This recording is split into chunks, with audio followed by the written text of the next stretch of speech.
Wow, wow, wow. This is perfect.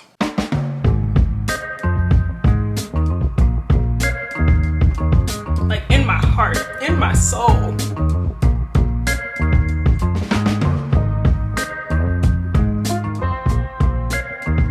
I saw quite a few requests for some white bean recipes, so I gotta give the people what they want. Hello beautiful people, welcome back to my channel and welcome to episode 2 of my Soups, Stews, and Something Cozy series. I hope that you enjoyed episode 1. We made a delicious split pea soup as well as lasagna soup.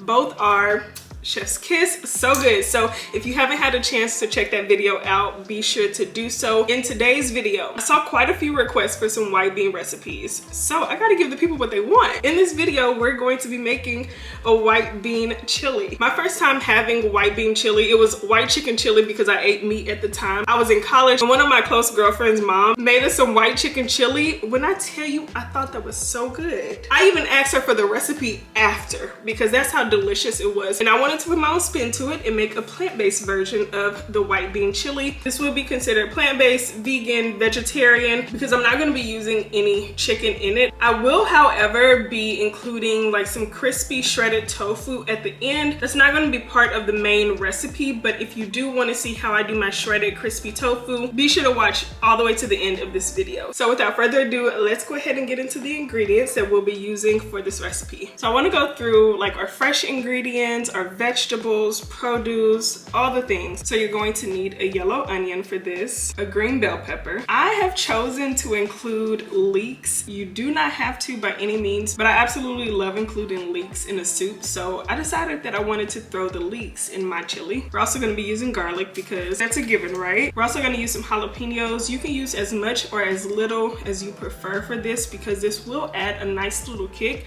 But of course you don't want it to be too spicy if you're not a huge fan of spice. We're also going to be using some limes. We'll mainly use the lime juice from it. I have some canned corn that I drained and rinsed really well. You can use fresh corn that you actually cut off the cob if you want to. You could also use frozen corn. So just use what you can find, what you have access to, and what's in season. And then in here I have green chilies. Now as far as the toppings, it does also consist of fresh ingredients. So we're going to be throwing some cilantro on there, a bit more of a sliced jalapeno, and some avocado. And this is everything else but the seasonings, which we'll go through because we have to put a seasoning blend together. But here I have some cannellini beans that I drained and rinsed. You could also do this with dry beans if you want, so either dry or canned beans will work. Here I have some dairy-free sour cream. You could also use a dairy-free plain unsweetened yogurt if you'd like. And I'm also going to be using a no chicken broth. I do want to have elements of that chicken-like flavor-esque kind of, because we are making a chili that does typically include chicken. So I decided to go with a no chicken broth. And then here I have some dairy-free pepper jack cheese. I feel like the dairy-free pepper jack is going to add like a nice little kick and creaminess and cheesiness to this overall chili. When it comes to the brands that I'll be using in this video, I'll put my recommendations in the description box just to give you a variety to try from. Next, we'll go ahead and put together a seasoning blend. I'll show you all the seasonings that I'm using.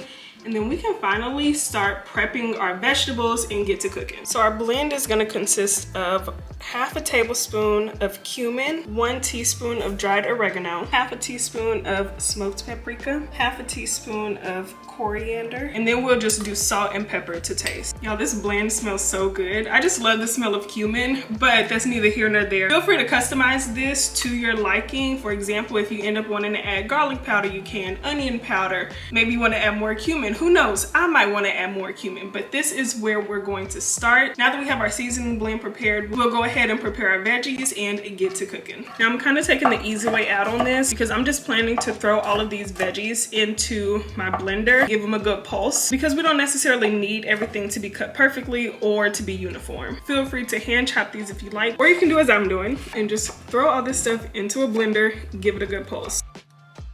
I wish I had gloves because I have to remember not to touch my face. These, after we chop these, we will have to make sure we wash them really well because leeks can get a bit dirty. If you decide to use it, just be mindful of that. So like normally they'll have a lot of sand caught in here. So that's why we want to just make sure we give it a good wash. Can you see that? Very, very dirty. So just give them a good wash. Now I'm adding our aromatics to a food processor. I'm gonna do it in batches because I don't want it to become a paste. I just want to pulse it. See, that is perfect. That's exactly what we want. And that was just some avocado oil that I added. Now I'm about to cook up our veggies.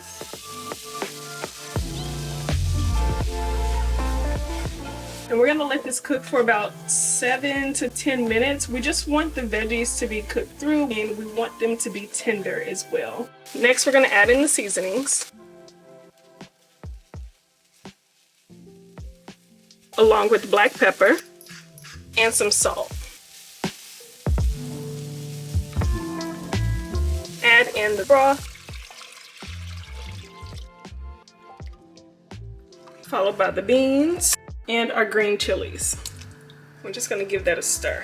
Now that we added our broth, our beans, and our chilies, we are going to bring this to a boil over medium heat, and then we'll reduce it to a low heat, cover it, and just let it simmer for about 20 minutes. And I would recommend before you begin to let it simmer, give it a taste test, see if it needs anything, see if it needs more black pepper.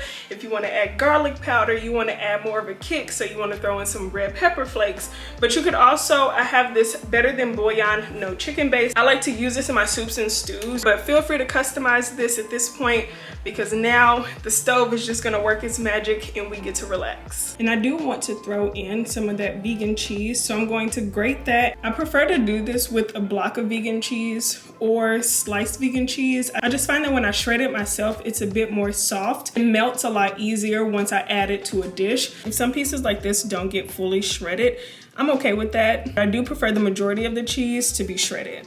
Okay, so the chili has been simmering for about 20 minutes now. I am going to mash some of the beans to help thicken this chili up a bit more and to make it creamy. Now I'm gonna add in our corn. All right, let's mix it up.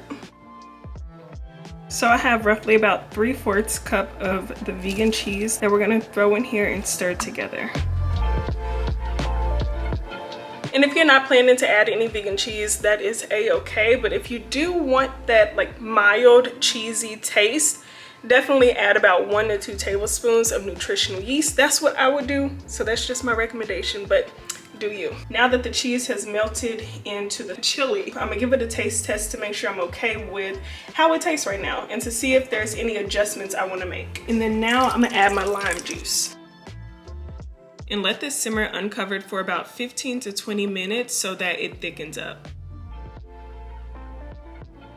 And y'all, I tasted it, it tastes so good. I just finished prepping the toppings that I'm gonna put on top, which I have some sliced lime, sliced jalapenos, have some avocado and cilantro. And I also have my dairy-free sour cream, which we're gonna add on top. This is gonna be so delicious. I can't wait. Now I'm gonna add some dairy-free sour cream. I'm gonna add some jalapenos because that's what we need to do. I also want some fresh cilantro, which to me, cilantro is always a good idea, but I know there are some of my friends who have that cilantro taste like soap gene. So if that is you, just leave it out. And last but not least, we're gonna add some avocado.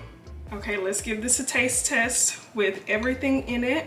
The creaminess, y'all probably can't see it, but the creaminess from the sour cream.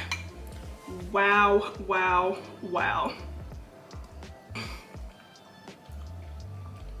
Oh my gosh. Y'all, this is so good. And you can like, I wish y'all could see this, but I'm just kind of combining the sour cream. Wow. Oh my gosh, it's honestly so perfect. Like the flavors are just there. And even thinking about adding the lime juice, like you can taste the lime juice, you can taste the chilies, you can taste all the flavors. You can honestly stop here and just enjoy this as is. As I mentioned, I do plan to enjoy my servings with like some crispy shredded tofu, but today I'm gonna shred the tofu and enjoy it on top for some added protein. So let's get into how to make that. Here I just have some organic extra firm tofu that I'm about to remove from the package, drain it, and then shred it. Then we're gonna marinate it, pop it in the oven so that it becomes crispy and the perfect topping. So I just have a grater here. I'm gonna take the tofu and just run it across, because then it creates these string-like bits. Just gonna add a little bit of coconut aminos, some black pepper, a teensy bit more of salt, a little bit of onion powder, a little bit of garlic powder, and then a little bit of poultry seasoning. Now these seasonings are completely optional. Feel free to add others, feel free to leave some out. It's completely up to you, but just be sure to mix this well. The texture here is insane. And you probably are thinking, why didn't I cook this and simmer it inside? Because if it's not cooked, in my opinion, tofu can easily break down. So that's why I prefer to cook this separately, because it'll hold better if it is cooked.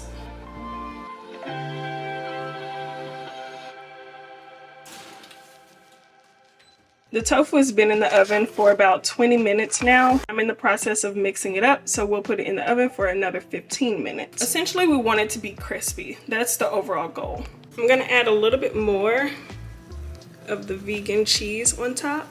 That looks so good.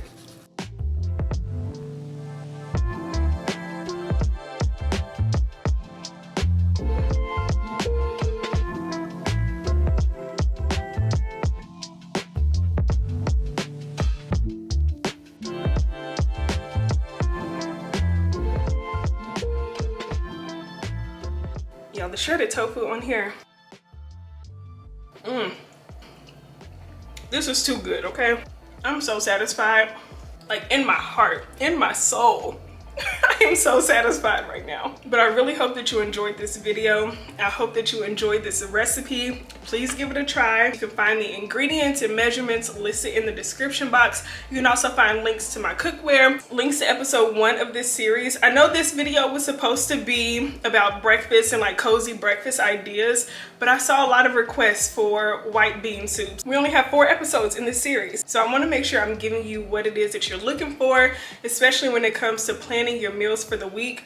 But this, without a doubt, should be put on your weekly meal plan. It has everything you need, from fiber, carbs, healthy fats, and protein.